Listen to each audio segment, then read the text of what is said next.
Evangelho de João, capítulo 14.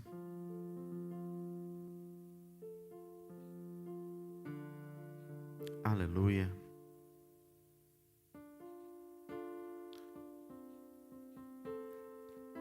Graças a Deus você encontrou. Evangelho de João, capítulo 14. Diz assim o versículo 1. Não se turbe o vosso coração. Credes em Deus, crede também em mim. Versículo 6. Disse-lhes Jesus: Eu sou o caminho, a verdade e a vida. Ninguém vai ao Pai a não ser por mim. Versículo 12. Na verdade vos digo, que aquele que crê em mim também fará obras que eu faço, e as fará maiores do que estas, porque eu vou para meu Pai. Versículo 18. Não vos deixarei órfãos, voltarei para vós. Amém? Fique com a sua Bíblia aberta, feche seus olhos. Eterno Deus, nós te damos graças por estarmos juntos aqui nessa noite. Te louvamos, ó Deus, por esse período tão gostoso que foi de louvor e adoração a Ti. Que o Senhor receba o cântico dos nossos lábios, a gratidão que temos por Ti, por tudo que o Senhor representa e é em nossas vidas. Declaramos mais uma vez que Tu és Senhor das nossas vidas. Pedimos, fala conosco através da Sua palavra, continua nos ministrando, que nós possamos realmente ouvir a Tua voz, e não apenas ouvi-la no sentido de entender, mas entender e trazer para a nossa vida tudo aquilo que o Senhor tem nos ensinado nesses dias. Então fala conosco, é o nosso desejo, a nossa oração, em nome de Jesus. E aquele que crê e concorda, diga amém e amém, Jesus. Amém, queridos? Amados, o Evangelho de João é conhecido como Evangelho universal. É um evangelho de muito fácil entendimento. É o primeiro livro que nós indicamos para uma pessoa ler logo quando ela se converte, pela facilidade de entendimento, por todo texto que ali traz ensinamentos maravilhosos e fala a respeito do amor de Deus, do cuidado de Deus, mas também é um evangelho que revela verdades maravilhosas, evangelho que traz o primeiro milagre que Jesus realizou em Caná da Galileia, no capítulo 2, evangelho que nos ensina muito acerca de servir, evangelho que nos ensina muito acerca do que é ser discípulo de Jesus, né? Os primeiros 12 discípulos deram ali origem a milhões e milhões de discípulos que vêm até hoje, e nós somos discípulos de Jesus, amém, amados? E quando nós falamos de formar discípulos hoje é nesse sentido, formar discípulos de Jesus, amém? E quando nós lemos aqui no capítulo 14, momento onde Jesus começa a falar a respeito do propósito, da eternidade, ele fala nestas 4 declarações muita coisa que diz respeito a nós como igreja, diz respeito àqueles que têm vivido o Evangelho e aqueles que desejam viver um Evangelho pleno, crendo que Deus cuida de nós nos dias de hoje, que Deus quer nos usar nessa geração, nesses dias, e que Deus tem para nós algo maior ainda na eternidade, amém? E nestas 4 declarações que eu queria passar com você falando sobre esse tema, as 4 declarações de Jesus, amém? A primeira delas que nós lemos está logo no versículo 1, quando ele começa a falar com o povo. Não se turbe o vosso coração. Crede em Deus, crede também em mim. A palavra turbar, ela significa angústia, algo que traz peso ao coração, algo que tira a paz. E aqui neste momento, na vida dos discípulos, eles estavam talvez nos seus corações com muitas indagações a respeito do futuro. O que seria deles? Jesus começa a falar de maneira mais direta que ele não estaria, que ele teria que voltar ao Pai, que estava se findando o tempo. E logo aqueles homens que abandonaram de repente seus afazeres profissionais, que viveram experiências sobrenaturais com Cristo, eles estavam começando talvez a se indagar: o que vai ser de nós daqui para frente? Se realmente acontecer tudo isso que está sendo dito, como será o nosso futuro, como será a nossa vida? Pois até então nós estamos atrás do Mestre, mas a partir daí nós teríamos que caminhar pelas nossas próprias pernas. Não é difícil, querido, nós conversarmos com alguém e encontrarmos alguém com o coração também preocupado acerca do amanhã, preocupado de como fazer para pagar as contas, preocupado com o futuro, onde vai morar, preocupado com o emprego, será que ele vai ser mantido ou não em meio a toda essa situação econômica, preocupado a respeito dos projetos que talvez tenha feito e não sabe se eles serão concretizados. E esta palavra, na verdade, tem muito a ver conosco, porque por mais que nós venhamos ouvindo e ouvindo acerca de Deus, e que Deus cuida de nós, que Deus realmente nos sustenta, não é difícil nós nos pegarmos com esses pensamentos também, preocupados com o que fazer, de que forma fazer. E a mesma mensagem que Jesus disse para aqueles homens naquele dia, serve para nós hoje, que nós não devemos deixar que o nosso coração fique angustiado, pesado, preocupado. Quando ele fala assim, crede em Deus, primeiramente fala do Pai. A Bíblia diz na carta de Paulo aos Romanos, que ele é chamado de Abba Pai, Paizinho querido.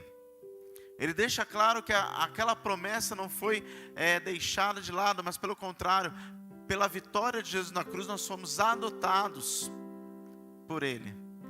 Que Ele nos ama, que Ele cuida de nós, que as pressões que muitas vezes o inimigo tenta lançar contra as nossas vidas já não podem mais surtir efeito sobre nós. Paulo declarou em Romanos 8, verso 1, que nenhuma condenação há para aqueles que estão em Cristo Jesus. A única coisa que deixa claro, quando nós falamos de confiar em Deus, é realmente entregar. Quando ele diz, crede em Deus, mas crede também em mim, porque Jesus assume o papel que nos dá acesso a Deus. Ele assume a ponte que nos liga novamente às promessas que Deus tinha desde os dias de Adão, e que por causa da falha, ficou tanto tempo sendo então somente o acesso através de um sacerdote, um único homem que entrava uma vez por ano para trazer sacrifício, para alcançar a remissão pelo pecado, perdão, para alcançar o cuidado de Deus. Jesus está falando assim, você deve crer em Deus, nas promessas que Ele tem ao meu e ao seu respeito, mas creia também em mim, porque a partir de agora eu sou a ponte, para que vocês possam desfrutar. Eu sou aquele que pode trazer a paz, para que vocês possam descansar. Jesus assume esse papel quando em João 9 ele fala, eu sou a porta das ovelhas. Aquele que entrar por mim entrará e encontrará pastagem, entrará e sairá e encontrará pastagens. E no versículo 6, na segunda declaração, ele diz, eu sou o caminho. Ele não está se colocando como mais um caminho, ele está se apresentando como o único caminho que leva até Deus, o único caminho que realmente pode nos levar a encontrar a paz que muitas vezes nós procuramos, o único caminho que pode nos levar às respostas que nós estamos procurando. E quanta gente passa a vida inteira procurando respostas, resposta dos próximos passos, resposta das confirmações dos sonhos, respostas das confirmações dos planos, respostas em pequenas questões. Tantas vidas ficam procurando resposta a respeito do sentido da vida, e Jesus afirma de maneira categórica, eu sou o caminho verdadeiro, um caminho que não é curto, porque é um caminho que traz ensinamento, é um caminho onde nos leva a um aperfeiçoamento como indivíduos, como pessoas, um caminho que nos leva a um crescimento como pais, um caminho que nos leva a amadurecimento como filhos, um caminho que nos leva a entender o propósito de servir, um caminho que nos ensina a respeito da renúncia, um caminho que nos ensina a respeito da prontidão, do compromisso, um caminho que nos ensina a respeito da honra, um caminho que nos ensina a respeito de negar-se a si mesmo, um caminho de crescimento, um caminho que nós podemos apenas trilhar estando nele. Ele se apresenta na sequência, na declaração, dizendo que Ele é a única verdade. Quantos homens ao longo da história procuraram a sua verdade em meio a tantas situações? Homens que muitas vezes declararam guerra a outros. E uma declaração que certa vez eu ouvi de um escritor antigo, não me recordo o nome dele, mas ele disse assim, que a guerra é o único lugar onde jovens se matam. Jovens que nunca se viram e não se odeiam, se matam por homens que se conhecem, se odeiam, mas não se matam. Porque cada um deles quer procurar a sua verdade a respeito da liberdade. Pessoas têm procurado a verdade a respeito do que é ser feliz, do que é estar completo, do que é ser pleno, do que é alcançar a verdadeira felicidade, do que é ter verdadeiramente propósito para a vida. E Jesus está se apresentando como Ele é o único caminho para encontrar essa verdade. uma verdade que completa verdadeiramente a pessoa, uma verdade que traz verdadeiramente paz, uma verdade que não é conquistada com guerra de sangue natural, mas uma guerra que foi conquistada através do sangue do Cordeiro que foi derramado na cruz, em uma batalha espiritual que é travada até o dia de hoje, ao meu e ao seu respeito, pois ainda travamos essas batalhas contra as potestades, contra os principados. Mas Jesus nos deu a arma, a oração, a palavra. E na palavra nós encontramos a verdade que nos liberta das nossas mazelas. A verdade que nos liberta dos nossos grilhões, muitas vezes da nossa própria humanidade. A verdade que nos liberta do pecado, que nos dá uma morte certa. Mas esta verdade nos anuncia e nos faz participantes da graça de Deus que nos leva à salvação para a eternidade. E Jesus se apresenta ser esse caminho para essa verdade que nos conduz à vida. E a mesma palavra que aqui é empregada, que Jesus declara vida, é a mesma palavra que Ele mesmo diz lá em João 10:10, que Ele veio para que tenham vida e a tenham em abundância. A palavra Zoe, a vida de Deus, uma vida completa, uma vida plena. E eu digo aqui não uma vida a qual você sonhou, mas uma vida a qual Deus sonhou para você. Que é além do que nós imaginamos, é além daquilo que nós podemos conceber. Aqueles discípulos talvez em primeiro momento não conseguiam ter uma visão a longo prazo, não conseguiam enxergar aquilo que eles poderiam ser após aquele colégio apostólico, após aqueles anos de ensinamento, aqueles anos de discipulado. Mas Jesus via neles potencial para fazer além do que ele estava fazendo até aquele dia. Tanto que na próxima declaração, no versículo 12, ele diz: na verdade vos digo, que aquele que crê em mim, também fará obras que eu faço, e as fará maiores do que esta, porque eu vou para meu Pai. Meu tempo aqui está terminando, mas se você crer, você vai fazer além do que eu fiz. E aqueles discípulos talvez não enxergassem isso ainda, mas Jesus estava querendo deixar claro para eles: olha, se vocês estiverem caminhando por este caminho que eu estou dando, entendendo essa verdade, vivendo esta nova vida aqui, foi aquela que eu sonhei para vocês, eu estarei capacitando cada um de vocês para fazer além do que vocês imaginam. E aí nós passamos a entender o que Paulo declarou em Efésios 3:20, que Deus é poderoso para fazer abundantemente mais do que aquilo que nós pensamos, cremos, segundo o poder que em nós opera. Esta nova vida que vivemos em Cristo é uma vida capacitada por esse poder que vem do céu. E eu gosto desse texto na versão corrigida, porque o versículo 12 diz assim: aquele que crê em mim também, ou seja, não deixa aqui uma forma que você entenda que foi só para os 12. Não foi só para os 12, não foi só para os 24, não foi só para os primeiros milhares, não foi só para os 144 mil, foram para todo aquele que crê. Foi para mim, foi para você.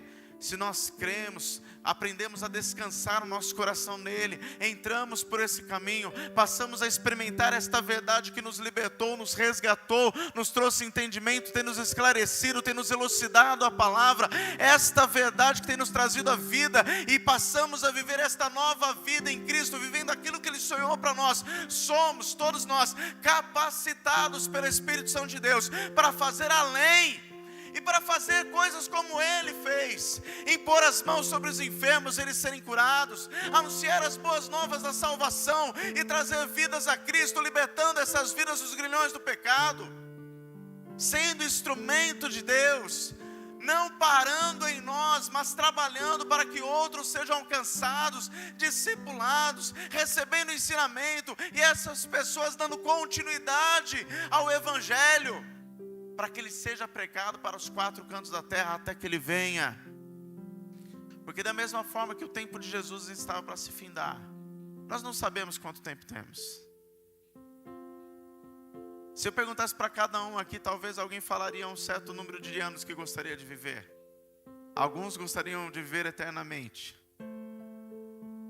E eu digo para você, em nome de Jesus, você pode viver eternamente se caminhar por esse caminho. Amém? Mas nessa terra aqui o tempo é limitado. E nós temos que olhar o que estamos fazendo com este tempo. Os discípulos passaram a entender depois do Pentecostes que o tempo era curto e eles precisavam fazer muito. Nós precisamos acordar como igreja e passar a fazer mais do que temos feito. O que estamos fazendo está bom? Está bom, mas pode ser melhor. Porque por mais que nós venhamos a fazer, nunca vamos alcançar o que Ele fez por nós. Aleluia.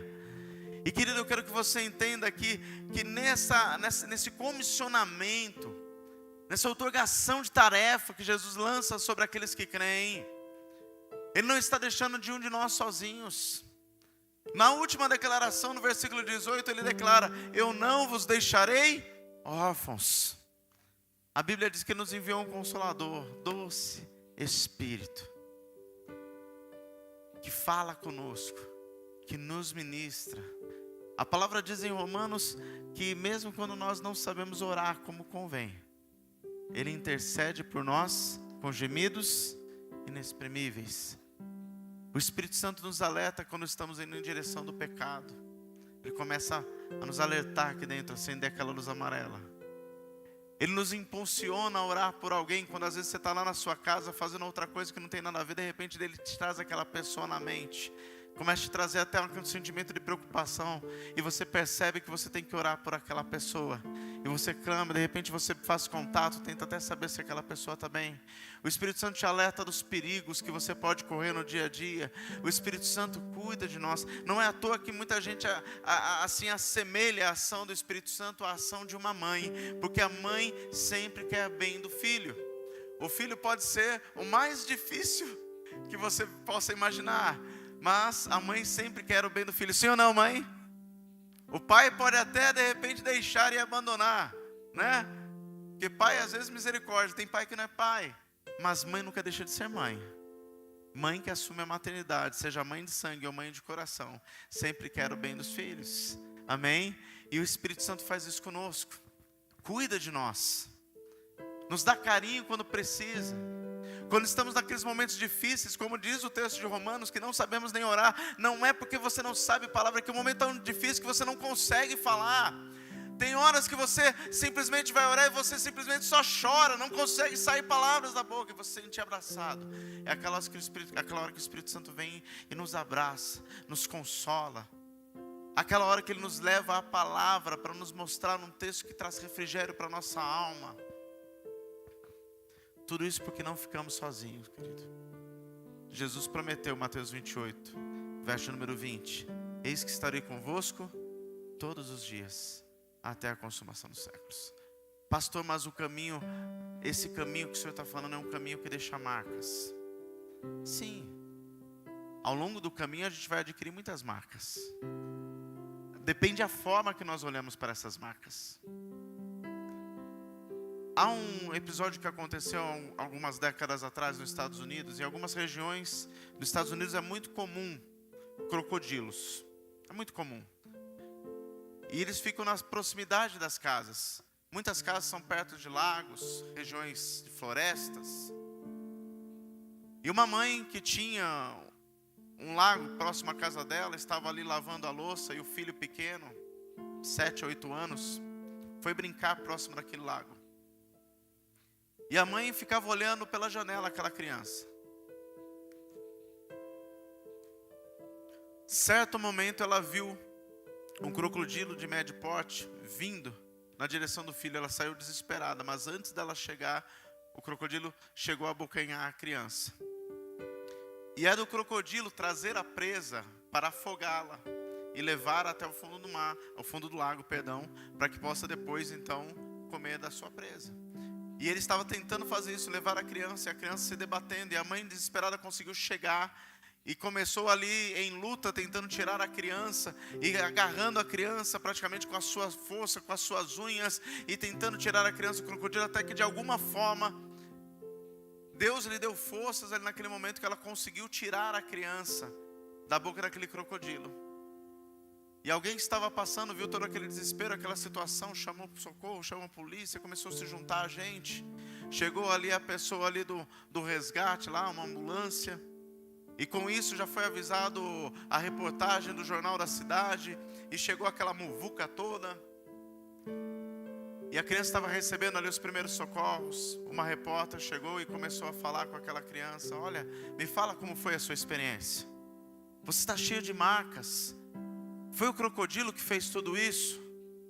Não, aqui foi o crocodilo, aqui também foi o crocodilo. Mas ó, olha essas outras marcas aqui, ó. Presta atenção nessas outras marcas. Está vendo aqui essas marcas aqui? Essas aqui são as unhas da minha mãe. Minha mãe não desistiu de mim. Depende da forma que você está olhando as marcas que você está adquirindo ao longo da caminhada.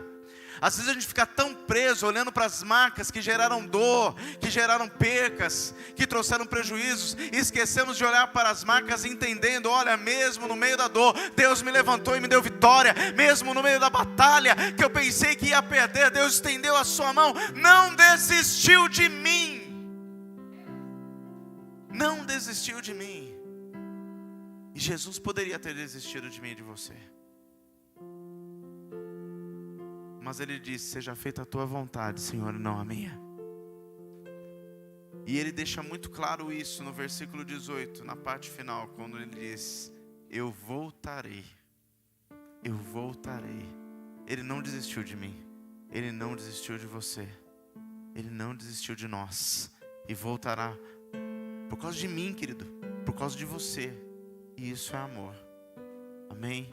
E isso é amor. Então eu quero te dizer nessa noite, terminar por onde eu comecei. Aprenda a descansar. Não deixa mais o seu coração ficar angustiado, preocupado, turbado. Mas creia que Deus continua sendo Pai. Creia que Jesus continua sendo Senhor e continua cuidando de mim e de você. Amém? Eu quero orar por você. Eu gostaria que você fechasse seus olhos. Eu gostaria de orar por você que chegou com o coração angustiado neste lugar, preocupado. Você chegou procurando respostas. Quero orar por você. Aí onde você está, levante suas mãos. Eu quero orar por você. Não vou te chamar aqui na frente, amado, nós ainda não podemos. Mas eu quero orar por você onde você está. Deus eterno, oro por essas mãos que estão levantadas, Senhor Jesus. Crendo que a Tua palavra nunca volta vazia, pelo contrário, ela sempre encontra aquele que precisa. E nessa noite nós te louvamos pela Tua palavra mais uma vez, que tocou essas vidas e trouxe reflexão a todos nós aqui. Pai amado, que em nome de Jesus Teu Espírito Santo fortaleça esta vida, este homem, esta mulher, trazendo paz a esse coração, que tudo aquilo que tem causado angústia, tudo aquilo que tem causado dor, Pai amado, toma em Tuas mãos. Toma sobre os seus cuidados, toma a direção sobre tudo isso, ó Deus, em nome de nós entregamos estas causas a Ti, Senhor, que o Senhor possa entrar com providência, e em nome de Jesus, este homem, esta mulher possa descansar em Ti, e desfrutar da Tua paz. Oramos assim, crendo no Seu cuidado e na Tua ação, em nome de Jesus, oramos, e aquele que crê e concorda, diga amém. E amém, Jesus.